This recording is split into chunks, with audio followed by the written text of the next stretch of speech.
Welcome to JMW's Inside Man YouTube channel. Hannah Lavelle is a trainee solicitor within JMW's property litigation team. So Hannah, what's a Section 21 notice? A Section 21 notice is a procedure which allows landlords to terminate an assured short-hold tenancy agreement by serving notice on the tenant and providing them with at least 2 months' notice to vacate the property. If the tenant fails to vacate the property within the 2-month period, possession proceedings can then be commenced.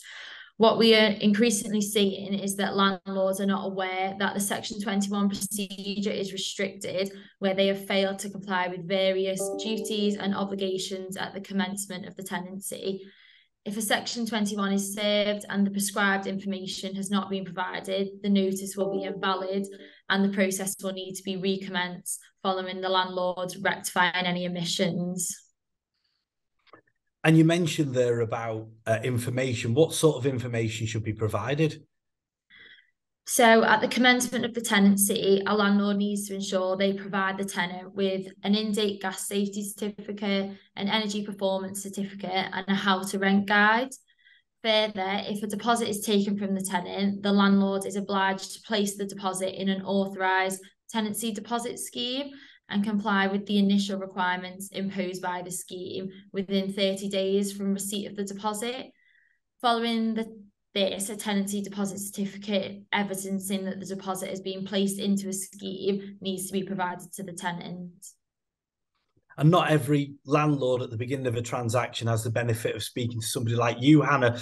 So if they do, things wrong, is it possible to rectify the situation? Well, Dom, the general answer is yes, provided the landlord serves the gas safety certificate, energy performance certificate, and how to rent guide in advance of serving the Section 21 notice, the notice will be valid. Similarly, if the landlord has failed to protect the tenancy deposit, this will require the landlord to repay the deposit to the tenant in advance of serving the Section 21. However, what landlords need to be aware of is that if they repay the deposit to the tenant, that could still mean they are liable for the financial sanctions for failing to comply with the initial obligation. The landlord will be subject to a fine, which could be between 1 to 3 times the tenancy deposit amount, depending on the deemed seriousness of their non-compliance. So, for example, if they are a professional landlord with a portfolio of properties, if they've acted in bad faith, or if they've tried to rectify the error, this will all be taken into consideration by the court. What landlords also need to be aware of is if they are purchasing properties with tenants in situ, if the initial requirements have not been complied with, as the new landlord, they will be responsible for any non-compliance and will need to rectify any failures before serving a Section 21.